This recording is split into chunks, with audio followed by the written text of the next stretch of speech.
How you guys doing? Josh here with Ohio Fish Rescue. You guys can see the pond looking great, but today we are going to work on trying to get this Dwight Howard tank together and at least on the stand.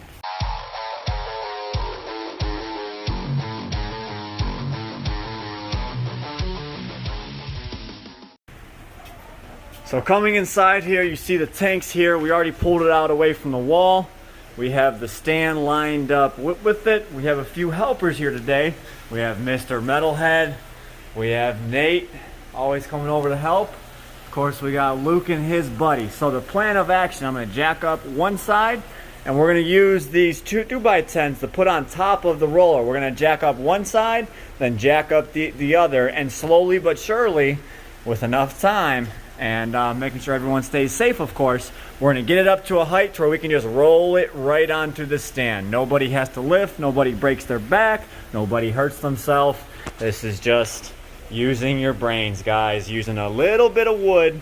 And then once this tank is on that stand, we can then roll it back over here. But you see we have these pipes on the floor. So we cut these 4x4s to go underneath the stand. So we're gonna have enough room for these pipes to go underneath the stand, and then it'll go back against this wall. As you can see, we got the tank up off the ground about 30 inches on that side. What are we using to hold this up? Well, good old-fashioned aquascape aqua blocks, because this tank did come from aquascape. So we figured, hey, let's go ahead and use them. But we are using a jacking up one side, and we were doing it 2x2x. We were using 2x10s, but then we maxed out on the number of 2x10s I was, good with going up by. So now we use the aqua blocks on that side.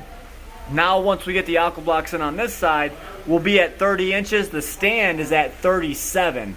So basically I can jack up one side 7 inches, slide the stand under, take a jack up this side, and roll it onto the stand, and we should be good to go.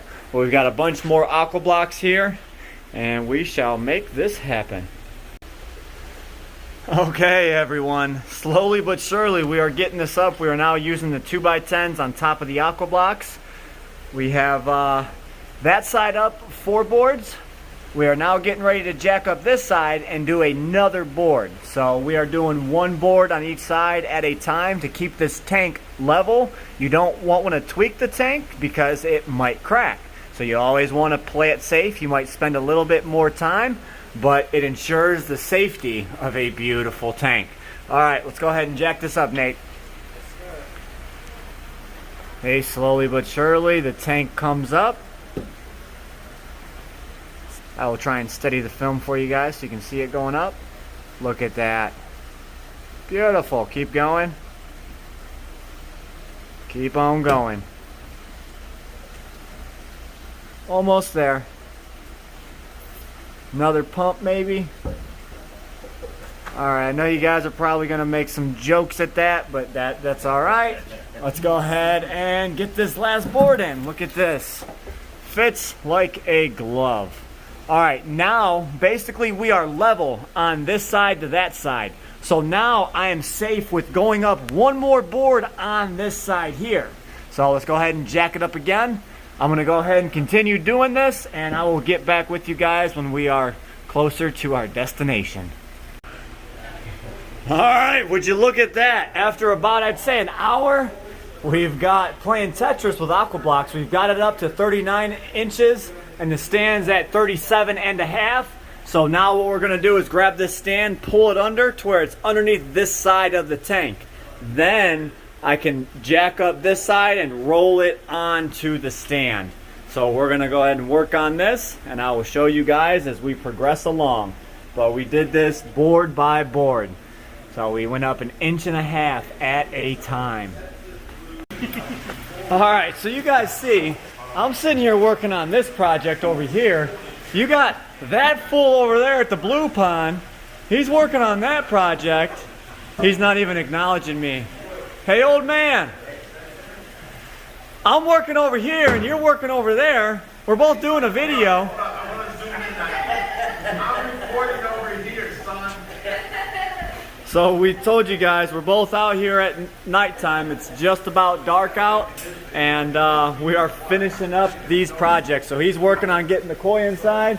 I'm working on jacking up this Dwight Howard tank. We each have a crew working with us. So, you know, we divide and conquer and do what we do best, and that's getting stuff done. Okay, so while I'm over here, I can show you guys this bass tank, which has been covered for quite some time. Definitely some gorgeous bass in here with some nice gold coloring on that guy. This is one of the little hybrids. You've got the blue azul. There's a kelberry in the back and another mono.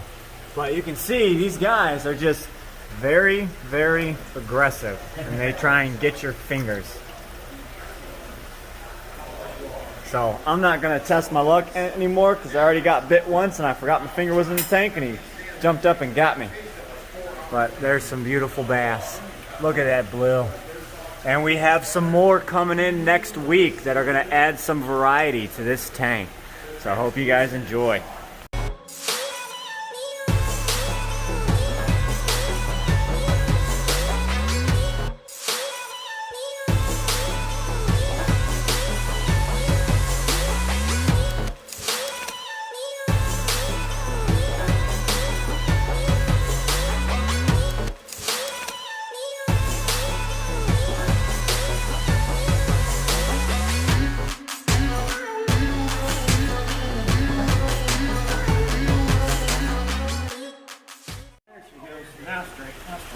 Let's get these aqua blocks out the way. Then we can position on the stand, get it on rollers, and get it back on the way. Alright. Now it's sliding like, oh yeah, super easy now. Didn't even need you guys. Alright, go ahead and move to your side. I got this one. Okay, come towards me about a ½ inch. Okay, stop there.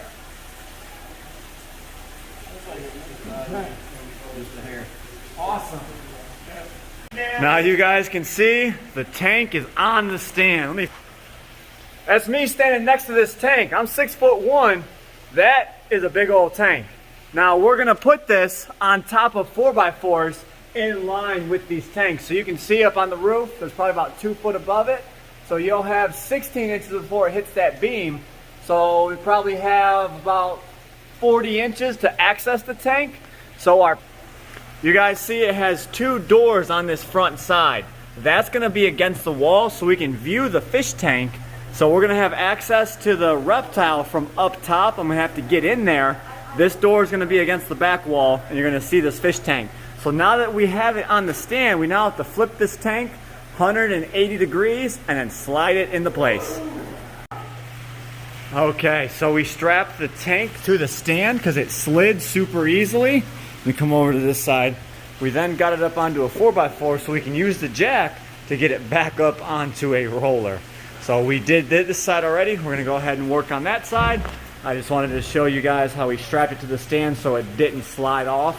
We strapped it one in every direction, so sideways and from front to back. Okay, so we had to jack it up, get it on rollers, get it over these pipes because those are currently running water and pressurized. Well, not pressurized, but they're full of water. So we got it on rollers. Now we got to turn this 180 degrees. We almost have it turned 90, but every time we go over these pipes, we have to jack it, move the roller, let it down, and it's a big pain in the butt. But we are getting it done. But man, look at this tank. It is a beast. All right, we are losing daylight quick. As you can see, it's getting really, really dark in this monster pond room, I'm sorry. There's the last little bit of light coming in. But we got the tank turned all the way around. We now have the fish tank pointing outwards. Now we just gotta put it up against the wall and drop it. So let me get back to doing some more work, and I'll be right back with you guys. Okay, so you guys seen these amazing tanks. You've seen this more amazing tank. And then you see the Dwight Howard tank. Look at that. We found a light that we could not fit on any aquarium because it looked just absolutely terrible. But we put it in here with it being full spectrum. It makes this tank look awesome. So I'm so glad we got to be able to use this light. We have it on the stand. on top of 4x4, so the plumbing can actually run underneath the stand. There's actually not going to be that much weight in it, only 100 gallons, so I am not worried about the weight whatsoever. It would be 100 gallons if it was full. We haven't decided what we're going to do with it yet. It might only be filled up to here, and it might only be 70 gallons. Who knows? We still have to figure out what we're going to do with this. It could be an axolotl tank because it'd be unheated, something cool like that. You know, some sort of reptile back up there or a snake up there. Who knows? But we've got the light on it. The tank looks absolutely amazing. This is, there goes the 1,000 gallon. That's 2 foot, 6 foot. And then you look up at this and you're looking up at it and it's like 7.5 feet tall. And you're like, holy crap. But you look down here, we've got a canopy. So we carried in the back of the canopy. We're gonna go ahead and get that on there. And it's gonna be so tall, it's just ridiculous. So we're gonna work on getting this canopy on the tank and we will show you what it looks like. However, we cannot put the facade in the bottom on because it is too wide for this area. So we're gonna store the bottom until we find a better spot for this to lay. All right, I just wanted to give you guys a look in the daylight. So this is the next morning. You can see the tank is oh so tall, almost touching that beam up there. But this is a big beast of a tank. Like I said, we are not able to put the facade on it right now. But if we somehow figure out something to do with this cooler and move it over a few inches, then we could have the facade on here. But you can see now this front compartment is where the fish tank's supposed to go, and then that back 3/4 of the tank is where the reptile goes. You can see there's some fake rock that is attached to the bottom of the tank that is epoxied in. So we still have to decide what we're going to do with this tank. You can see this awesome log in there now. But we don't know what we want to do with this tank yet. It's just going to sit here. It is now out of our way. But if you guys have any awesome ideas, we are open to opinions. Hope you guys enjoyed today's video. If you guys want to see more crazy adventures with the Ohio Fish Rescue, be sure to hit that subscribe button. And as always, stay fishy, my friends.